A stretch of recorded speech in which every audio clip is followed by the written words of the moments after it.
క్రైస్తవ సోదరులందరికీ శుభాకాంక్షలు తెలియజేసిన అవసరం ఉందని చెప్పి ఈరోజు ఈ కార్యక్రమం రాష్ట్ర వ్యాప్తంగా ఇక్కడ జరిగే కార్యక్రమం రాష్ట్ర వ్యాప్తంగా జరుపుకోవడానికి అవకాశం ఇచ్చారు ముఖ్యమంత్రి చంద్రబాబు నాయుడు గారు. అందరికీ కూడా ఒకటే కాదు రెండు కాదు, ఆ అవకాశాన్ని మనం సద్వినియోగం చేసుకుంటా ఉన్నాం. కాబట్టి మన కష్టాలు ఉన్నాయి, ఇబ్బందులు ఉన్నాయి, అవి తీర్చడానికే వారు ఇక్కడ మీరు ఆలోచించుకుని క్రైస్తవ సోదరులారా, నేను కూడా ముస్లింను, మీరు క్రైస్తవులు, మనమందరం ఒకే ఆర్జిన్ నుంచి వచ్చిన వాళ్ళం. మీకందరికీ బాగా తెలుసు. ఇక్కడ భారతదేశంలో ఉండే ముస్లింలందరూ కానీ క్రైస్తవులు కానీ బాగా పేదవాళ్ళం మనమందరం. మనకెవరు ఆదుకోవాలా? ప్రభుత్వాలు ఆదుకోవాలా. యా ప్రభుత్వం ఆదుకుంది మమ్మల్ని? మీరు ఆలోచించినారా? ఎవరన్నా ఆదుకున్నారా మిమ్మల్ని? గత 5 సంవత్సరాలు ఒక పని ఏమైనా జరిగిందేమో క్రైస్తవులకు చెప్పాలని ధైర్యంగా అడుగుతా ఉండా. కేవలం మహానుభావుడు చంద్రబాబు నాయుడు గారు దయచేసి తప్పని చేయలేదు. 2002 హైదరాబాదులో క్రైస్తవులు కూడా చర్చిలకు డబ్బులు ఇవ్వాలని నిర్ణయం తీసుకోవడం జరిగింది.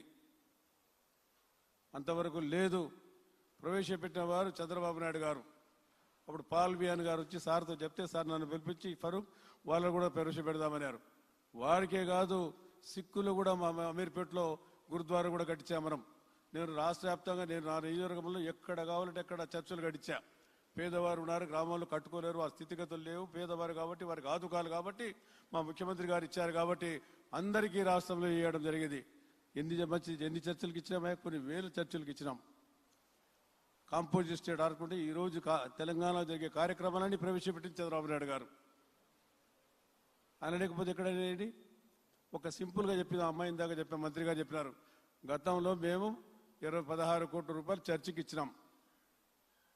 16 కోట్ల రూపాయలు 16 కోట్లు ఇస్తే 10 కోట్ల రూపాయలు పని అయిపోయింది. 6 కోట్ల రూపాయలు ఇవ్వాలా? 5 సంవత్సరాలు అయిపోయింది. 1 రూపాయలు ఇచ్చినారా? మీరు ఎవరన్నా అడిగినారా? చెప్పాలి కదా క్రైస్తవ సోదరులు. మావాడేం ఏం చేశాడు మావాడు అని చెప్పాలి. మనం ఏం చేశాము చెప్పాలి కదా, ఆయనకి సమాధానం చెప్పాలి కదా. ఫరూక్ నీకు ఇచ్చా మంత్రివర్గం, నీ వాళ్ళు ఏం చేశారంటే నేను చెప్పమంటారు? కాబట్టి మనం ఆలోచించుకోవాల్సిన అవసరం ఉంది. ఎంత పేదవారమే, మన చర్చలు కూడా కట్టుకోలేని స్థితిగతులు ఉన్నాం, దానికి డబ్బులు ఇస్తా ఉన్నాం. మళ్ళా కావాలంటున్నారు. మన పాస్టర్లు కూడా డబ్బులు పడలేదని చెప్పి సార్ పెట్టారు, బడ్జెట్లో పెట్టారు, ఇస్తారు. ఎక్కడికి పోతారు? మీరు మార్పు రావాలా, మాలో మార్పు రావాలా. కాబట్టి నేను కోరుకునేది ఏమంటే, ఎన్నో మంచి కార్యక్రమం చేశాం. 1, 2 ఎన్ని చెప్పాలండి?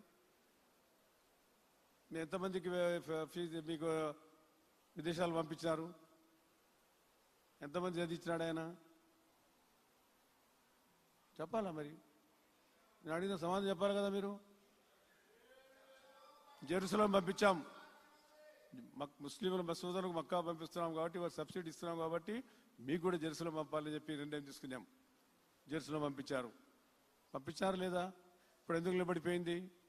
ఏమైనా ఆర్థిక ఇబ్బందులు ఉండే, మనం ఆదుకోవాలా. 10 లక్షలు నిద్రపోవడంలే.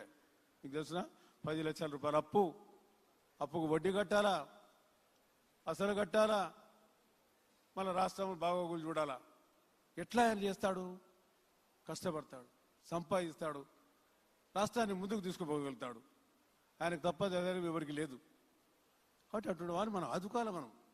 మన మాటల్లో కాదుగా, చేతుల్లో చూపించాలి. మనం ఆ కార్యక్రమం జరగాల. మనలో జరగకపోతే ఎట్లా? మనం మార్పు రావాలా. 1 రూపాయన్న చర్చికి ఇక్కడ ఎన్ని వేలు చర్చిలు కట్టామా చదవాలనుకుంటే? ఎన్ని ఇచ్చినామయ్యా? పాస్టర్లకు ఎవరు ప్రవేశపెట్టారండి? చంద్రబాబు నాయుడు మహానుభావుడు. మూదోళ్లతో పాటు అదేవిధంగా పేషమాములతో పాటు మనకు కూడా ఇవ్వాలని చెప్పి పాస్టర్కి ఇవ్వడం జరిగింది. మనకు దాదాపు 8,700-600 మందికి ఇస్తున్నాం పాస్టర్లకు. 1 కాదు 2 కాదు. మన మైనార్టీలకైతే 5,000 మందికి ఇస్తున్నాం. మనకైతే 8,000 పచ్చిలకి ఇస్తూ ఉన్నాం. దాదాపు 7 లక్షల మంది క్రైస్తవ సోదరులు ఆంధ్ర రాష్ట్రంలో ఉన్నారు.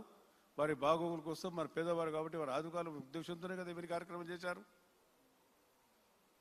ఇప్పుడు డబ్బులు లేవు, మోదోళ్ళు అడుగుతూ ఉన్నారు, మీరు అడుగుతూ ఉన్నారు. ఏ రకంగా ఇవ్వాలనేది ఆలోచన చేయాలి కదా. పుణ్యాన్ని నాశనం చేసిపోయా, సర్వనాశనం చేసిపోయా. గజనీ మహమ్మద్ కన్నా ఎక్కువ దోపిడీ చేసిపోయా. ఏం మిగిలింది రాష్ట్రానికి?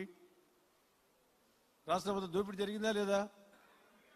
మనం చెప్పాలి కదా. మీరు షాదీ ఖానాలు కట్టేసి ముస్లింల కోసం కట్టలేదా?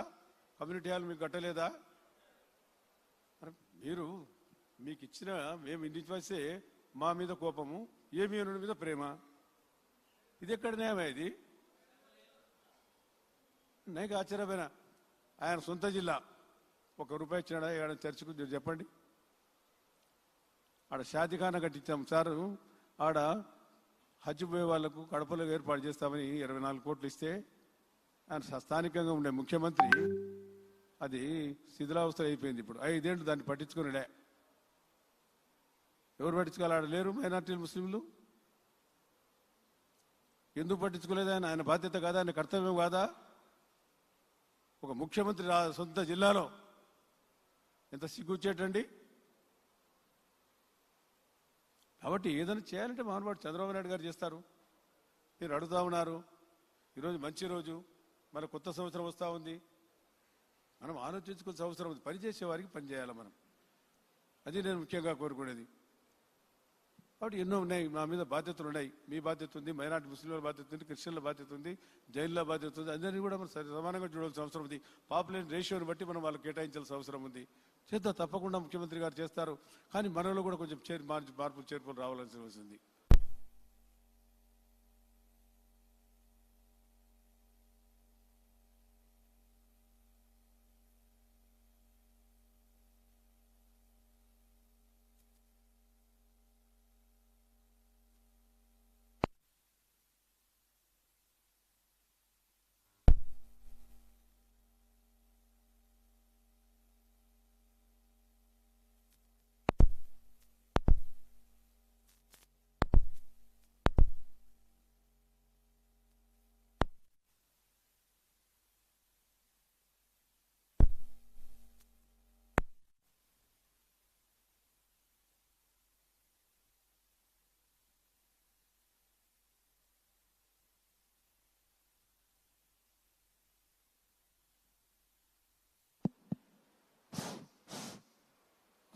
హలో,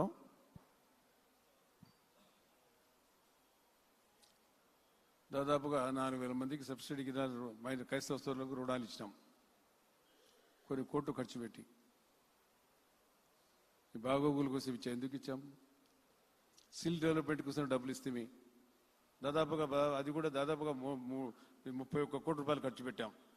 మేము గత 5 సంవత్సరాలు 945 చర్చలకు డబ్బులు ఇస్తే జగన్ గారు 84 చర్చలకు ఇచ్చినారు. ఆయన 5 కోట్లు ఖర్చు పెడితే మేము దాదాపుగా 70 కోట్లు ఖర్చు పెట్టాం. మళ్ళీ మన ప్రభుత్వం వచ్చింది. కాబట్టి విశ్లేషణ చేస్తే చాలా ఉన్నాయి. నేను చెప్తూ పోతే ఏదో పొలిటికల్ డ్యాన్స్ కాదు ఇది. ఏదో ఒక పండుగ కోసం ఈరోజు కార్యక్రమం ఏర్పాటు చేశాము. మీకు అందరికీ శుభాకాంక్షలు తెలియజేయడానికి ఈ కార్యక్రమం పాల్గొనడానికి మేమందరం వచ్చినాము. కాబట్టి మేము నూతన సంవత్సరం కాబట్టి నూతన వరవడిలో పోవాలా.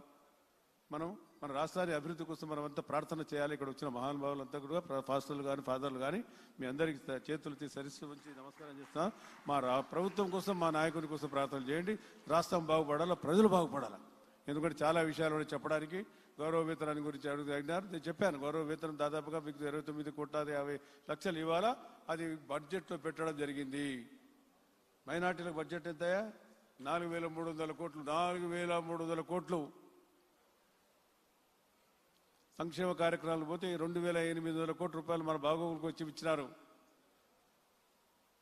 మనకి ఎట్టొస్తాయి డబ్బులు? మీరు ఆలోచన చేయగదా? ఉండే సొంత దూసుకుపోయా. ఊళ్ళో కాంచి, గోపురాలు కాంచి, చర్చలు కాంచి, మసీదు డబ్బులని అన్నీ తీసుకుపోయా. ఏం మిగిలే మనకు? ఎట్లా అభివృద్ధి చేయాలా? అది డబ్బులు వస్తాయి, చేయాలా. దాన్ని చేసే సత్తా, ధైర్యం ఒక చంద్రబాబు నాయుడు తప్పనించి ఎవరికి లేదు ఈ దేశంలో, ఈ రాష్ట్రంలో. ఆయన ఒక్కడే చేయగలుగుతాడు. ఈ మీకు తెలుదు. ఇందాక రామకృష్ణరాజు గారు చెప్పారు, నేను ఈ చర్చలకు మొదలు పెట్టినప్పుడు మా బాధలు మాకు తెలుసు, మా దగ్గరకు వచ్చి గొడవ చేశారు, మీరు ఎట్లా ఇస్తారు వాళ్ళకని చెప్పి. సరే, అవన్నీ అయిపోయినా 2000 దాదాపు 2 సంవత్సరాలు అయిపోయింది. కాబట్టి ఈ కార్యక్రమాలు మన రాష్ట్రంలోనే కాదు. షాదీ ముబారక్ పెట్టివి, షాదీ ముబారక్ తీసేసి ఆయన కళ్యాణం ఎవరికైనా ఇచ్చినాడా? అందరు గొడవ పెట్టిరి. మేము మంచి కార్యక్రమాలను తీసేసాడు కదా. క్రిస్మస్, రంజాన్, సంక్రాంతికి వస్తూ ఉండే చంద్రబాబు నాయుడు గారు ఏమంటే సార్ ఎక్కడి నుంచి ఇస్తాడు పాపం? ఆయన డబ్బులు ఉంటేనా ఇచ్చేది? కానుక వస్తుండే కదా, క్రిస్మస్ కానుక, క్రిస్మస్, సంక్రాంతి, రంజాన్ కూడా మళ్ళీ మార్చి నుంచి వస్తూ ఉంది. ఇవాళ డబ్బులు కావాలి కదా, రాష్ట్రం చూడాలా, ప్రజలు చూడాలా, ఎవరిని చూడాలా, పోలవరం ప్రాజెక్టు రావాలా, జీడిపి పెంచాలా, ఇవన్నీ సమస్యలు ఉన్నాయి. కాబట్టి ఈరోజు నేను ఎక్కువసేపు మాట్లాడడం తలుచుకోలేదు. సార్ గురించి చెప్పడానికి ఎందుకు వచ్చానంటే, నేను ముఖ్యంగా మనం చేసిన పనులు, మీరు చేయని పనులు కాదు, మేము చేసిన ప్రభుత్వం నాకు అవకాశం ఇచ్చారు సార్ ద్వారా నేను చెప్పాల్సిన అవసరం వచ్చింది కాబట్టి చెప్తా ఉన్నా. బట్ నాకు బాధ అనిపించింది, మీరు కానీ మేము కానీ, నేను ముందే చెప్పా, మనమందరం అంటే జాయింట్, మనమంతా ఒకటే ఫ్యామిలీ, మనలో మార్పు రావాలా. కాబట్టి చాలా సంతోషం, మిమ్మల్ని అందరినీ చూసే భాగ్యం కలిగించారు సార్ మాకు. రాష్ట్ర వ్యాప్తంగా ఈ కార్యక్రమం జరుగుతుంది, ఒక చోట కాదు. ఆయన 30,000 ఇస్తే ₹1,00,000 ఇచ్చాం. కొన్ని నేను అసలు మా నిందాలు పెడదాం అనుకున్నాం, కానీ సార్ ఇక్కడ పెడదామంటే ఇక్కడ పెట్టాం. గతంలో ఆనందబాబు గారు కూడా పాపం చాలా బ్రహ్మాండంగా చేశారు, వారికి కూడా ధన్యవాదాలు తెలియజేయాలా. మరి ఈ కార్యక్రమం బ్రహ్మాండంగా జరిగే కార్యక్రమం, ఈ కార్యక్రమం రాష్ట్ర వ్యాప్తంగా జరుగుతుంది. కాబట్టి క్రైస్తవ సోదరులు ఎక్కడైతే ఉన్నారో వారందరినీ కూడా నా శిరస్సు వచ్చి వారికి నమస్కారాలు తెలియస్తాను, శుభాకాంక్షలు తెలియస్తాను.